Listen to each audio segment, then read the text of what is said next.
Olá pessoal animado, eu sou o Rubinho, astrofísico, nerd, astrotuber e eu queria ter o poder noturno e nunca mais ter que pegar trem lotado. Como eu sou fã do Carcaju Selvagem, hoje eu trago uma discussão sobre o fabuloso metal do universo Marvel, o Adamantium. Quem conhece Wolverine sabe que suas garras são feitas de adamantio e podem cortar tudo, mas isso faz sentido no universo científico? Então uma faca de adamantium seria a faca mais afiada do mundo? Aliás, qual que seria a faca mais afiada do mundo? Tudo isso no vídeo de hoje. Então pega lá seu uniforme azul e amarelo e prepara um x-tudo e bora pra sala de perigo. Aliás, aproveita que você já tá todo arrumado e dá um like aí no vídeo só pra garantir, hein? O Adamantium é uma liga metálica fictícia do universo Marvel. Ela é meio que uma tentativa de sintetizar o Vibranium. Eu acho que eu preciso explicar melhor para não ficar confuso. No universo Marvel eles estavam lá de boas assim, aí caiu um meteoro com um metal absurdo de poderoso. Como o Vibranium era muito legal e é o ponto-chave aí dos enredos dos futuros filmes da Marvel, um cientista resolveu tentar criar uma versão sintética. E assim nasceu o Adamantium. Esse metal é muito usado no universo Marvel e é usado para revestir ossos dos mutantes de 1,60 m. Ficou mais claro? Aliás, eu fiz um vídeo aqui no Nerdologia sobre Vibranium, se você não viu, você está moscando. Mas enquanto o Vibranium é conhecido como metal perfeito para absorver energia cinética, o Adamantium é conhecido por ser indestrutível e afiadíssimo. Ou pelo menos essas são as duas qualidades mais reafirmadas nos filmes, e nos quadrinhos também.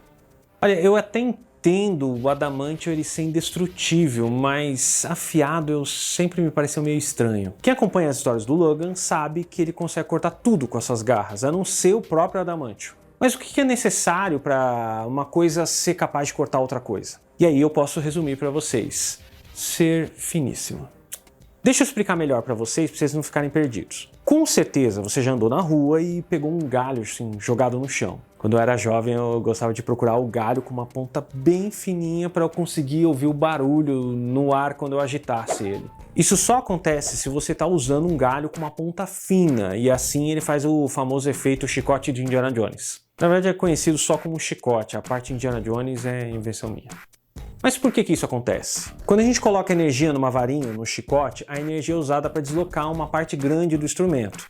Mas essa energia, ela percorre toda a extensão e se concentra na parte pequena, na ponta fina da varinha. Ou seja, a gente acumula muita energia em um ponto pequeno. Por isso que o chicote estala. A ponta do chicote ela pode ultrapassar a velocidade do som, fazendo então o famoso golpe do Guile, o Sonic Boom. Para uma faca cortar é o mesmo processo, a gente precisa de que uma grande pressão seja feita numa área muito pequena. Isso é dado pela fórmula da pressão, que é a força dividida pela área. Olha só como é simples essa equação. Vamos supor que eu queira espremer um cravo. Para aumentar a pressão eu posso aumentar a força, porém se eu aumentar a área não vai adiantar. Mas se eu diminuir a área eu vou aumentar a pressão. Por isso que às vezes a gente vê as pessoas usando equipamentos como espátulas ou pinças para poder espremer. Tem aquele velho truque do faquir que é deitar numa cama de pregos. O que acontece é que se ele deitar em um prego só, ele vai ter muita força numa área muito pequena, e aí ele pode ser furado. Mas se ele deitar em vários pregos, a gente tem muita força numa área enorme. É como se cada prego segurasse um pedacinho dele, então ele não se machuca. Ok, acho que deu para entender aqui que a ideia é que a faca corta porque a gente pode fazer uma força muito grande numa área muito pequena. E é por isso que a faca tem que estar afiada, ou seja, ela tem que estar em uma área pequenininha, assim a gente consegue fazer a força suficiente para separar a matéria. Ó, eu vou colocar aqui os principais requisitos físicos de uma boa faca, ok? Senão vai ter gente aqui falando sobre empunhadura, ponta, formato e não interessa agora. Primeiro, a faca tem que ser resistente, ou seja, ela tem que ter a capacidade de resistir à nossa força, ela não pode quebrar fácil. Segundo, a faca tem que ter uma área de contato muito pequena, eu vou chamar isso de área de corte a partir de agora, ok? Ou seja, ela tem que ter um fio bem fino, o que voltando ao adamantium deve ser o metal ideal, e pode ser que é por isso que o caolho consegue cortar igual faca quente da manteiga, o bucho do Hulk.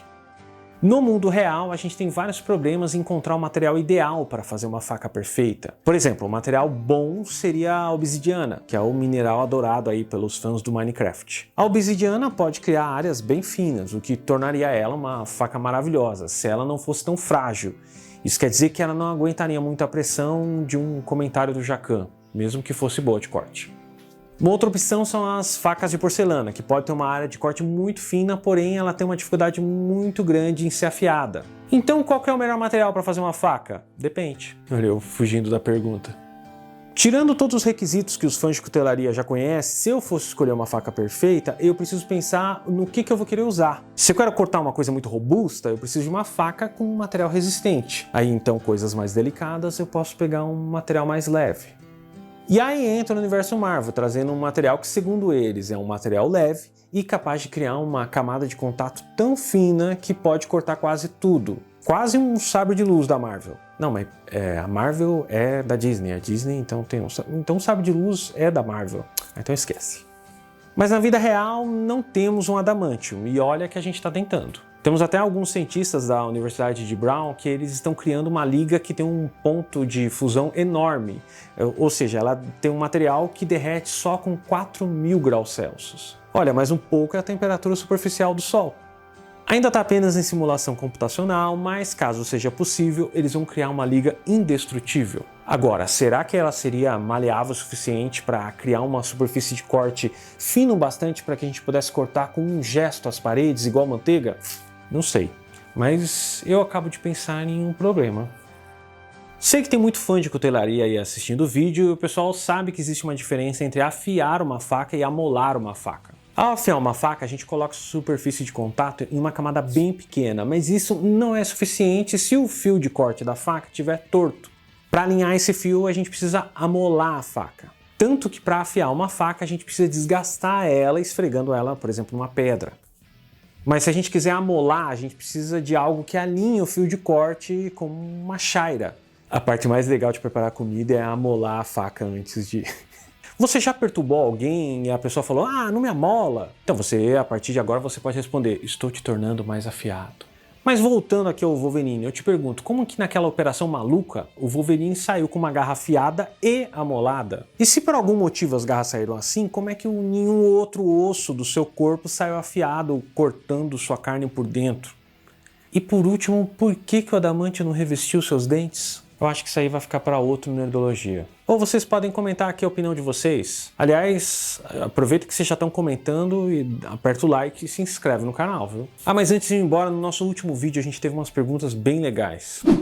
No meu último vídeo sobre os poderes de borracha do Luffy, me perguntaram sobre o inimigo do Super Choque, o Rubber Band Man, que eu acho que aqui no Brasil eles traduziram como Homem Elástico. E ele também é meio que imune à eletricidade igual o Luffy. A gente teve um shorts aqui no canal que o Mitri ele falou um pouco sobre a borracha versus eletricidade do Luffy.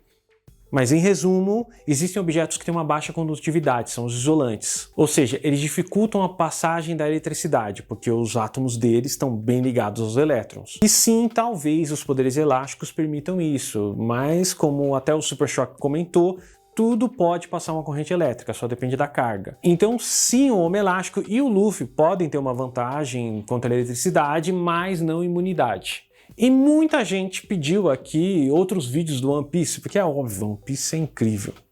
Mas muita gente pediu para comentar sobre o tamanho do planeta do One Piece, e pois é, eu preciso fazer uma estimativa, gente. Fora que, como eu comentei, as constelações de One Piece parece que não são fixas e muito menos o clima. É muito bizarro. Mas darei um vídeo. Mas para eu convencer o pessoal a me deixar falar mais uma vez de One Piece, eu preciso de gente comentando aqui esse vídeo e pedindo mais para a gente poder bater a nossa meta de likes e comentários. Aliás, dá uma passadinha lá no meu canal, o AstroTubers, ou me segue nas redes sociais, eu ia achar mara. Bom, é isso, pessoal. Vou nessa. Beijos, me liga.